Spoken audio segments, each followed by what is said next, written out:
Hey guys, it's Andy here with the Montrose and Highland Railroad. Big apologies firstly for it now being the middle of March, and this is the first layout update I've actually provided you with this year, 2014. The main reason for that is the layout is undergoing a major change at the moment. I'm trying to transform it into a DCC layout.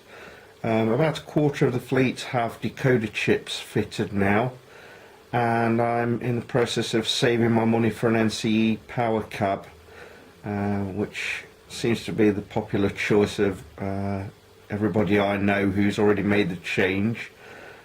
So hopefully I shall have that very soon. I was also planning to move the entire Montrose and Highland Railroad layout up to the back bedroom in the house. Obviously it's nicer in the house, it's warmer, it's more clean, not quite so many spiders and bugs, and critters and so on coming to watch the trains and trespassing on the rails. That might not happen now, we'll have to see. But anyway, I do have one or two things to show you which I've recorded over the last 3 or 4 months. So let's take a look, and as I say, thanks once again for your patience. Hi everyone and welcome back. Firstly, apologies for the start of the last Montrose and Highland Railroad video. Unfortunately, YouTube in their infinite wisdom decided to cut short my first clip, so apologies for that. Hopefully this film will be coming out in its entirety. Okay, well, first things first, you saw that I opened with a shot of the barber shop, which has now migrated from Blue Haven Yard over to South Pine. There used to be an advertisement hoarding here, a billboard, which I've now taken down and replaced with this. Still waiting to have lights put in, but I think putting it here, it quite suits the area. I wasn't quite sure what to do with that. It's actually a model of a real building in a place called Newark in Ohio, in Licking County. I took loads of photographs of it when I saw it, and I scratch built it about 18 months ago. I don't know if you can see here, a little bit of detail there. I've put mailboxes here by the houses here in South Pine. There's the Christmas car again, just another shot of it. And 182, which last appeared in Algamar Central livery, has now been finished in Montrose and Highland. This is how she looks today. This is the original Montrose and Highland Railroad livery I did for the GP 15114. You can see there are a couple of differences. The first major difference is that there's no Colorado and Ohio joint flag on the side of the new loco, and also I've made the orange quite a lot brighter on the new loco, and this is going to be the uniform livery of the Montrose and Highland. I'm trying to get hold of another SD40 so that I can run it in partnership with 182. The third Montrose and Highland Railroad livery, the third Montrose and Highland locomotive is the patch CP rail locomotive, seen here at the stabling point at Cherry Valley.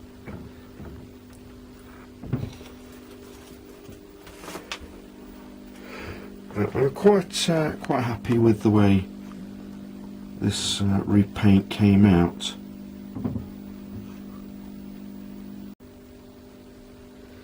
And it's Christmas at Giant Eagle here at Blue Haven.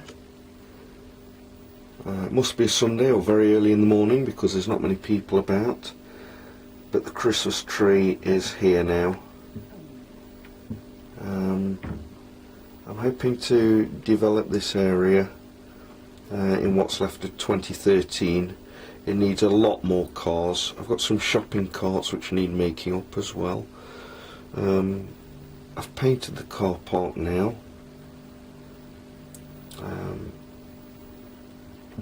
Won't be too long before I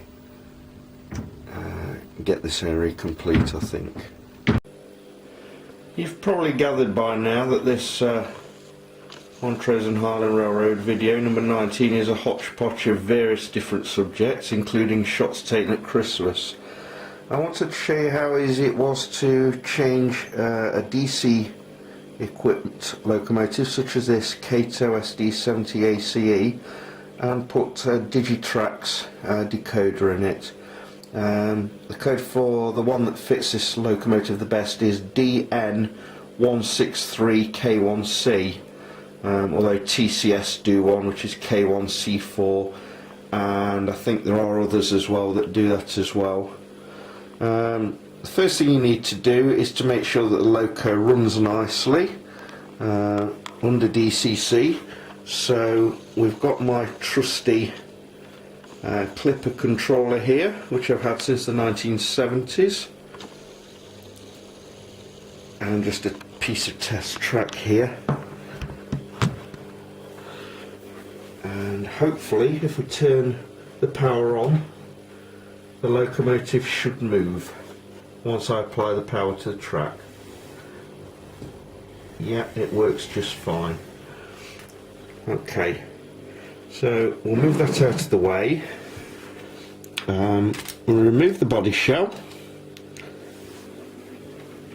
and you can see that in the past these clips here that go down onto the motor actually do tend to come adrift at the top here. I've soldered some of these on in the past, and I've also soldered just here and around the other side just here. So what we'll do is we'll unsolder those and slide the original DC circuit board off the top. I'll be back with you in a moment. Alright, so here's the chassis again.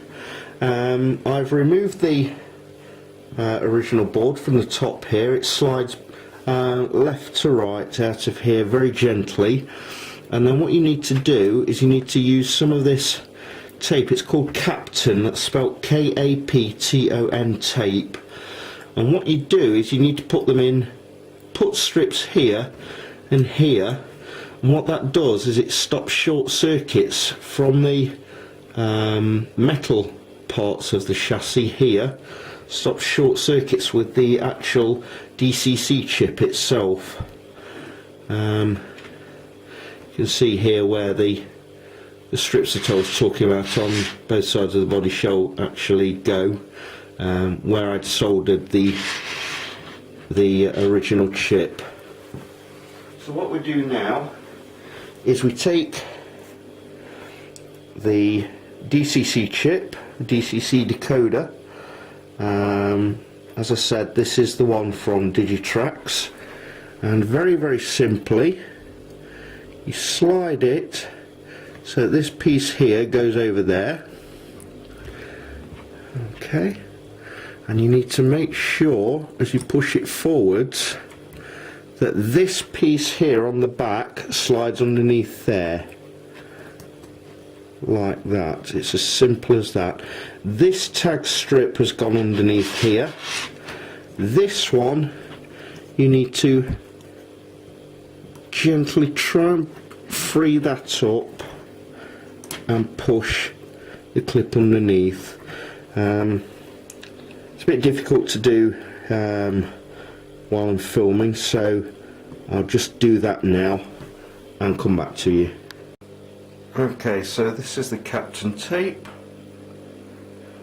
and we've now got the DCC chip in the locomotive, or on the locomotive. So what we need to do now is another test Controller's switched on, there's power on the controller, and we'll make sure that the locomotive runs.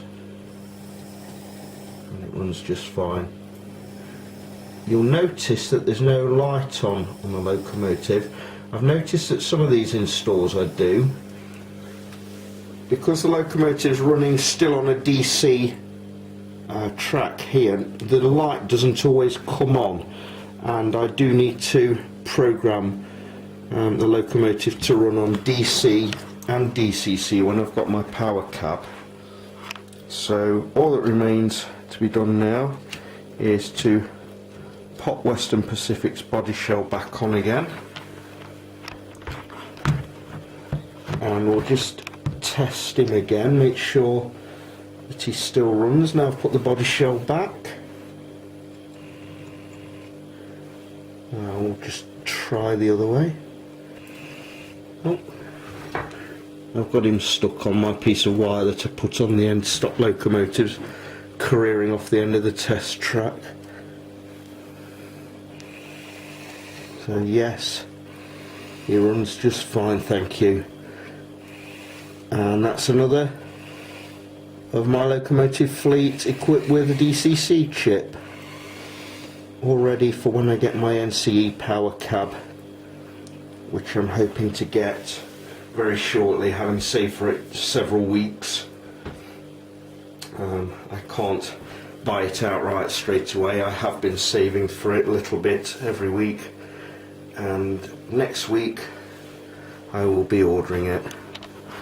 So if you're considering DCC but you're not quite sure how to put decoders in,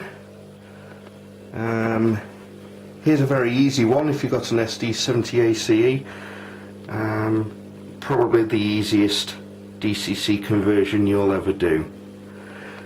So that's the end of this video.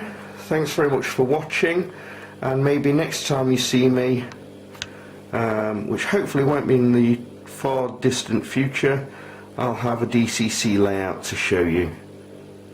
Thanks for watching.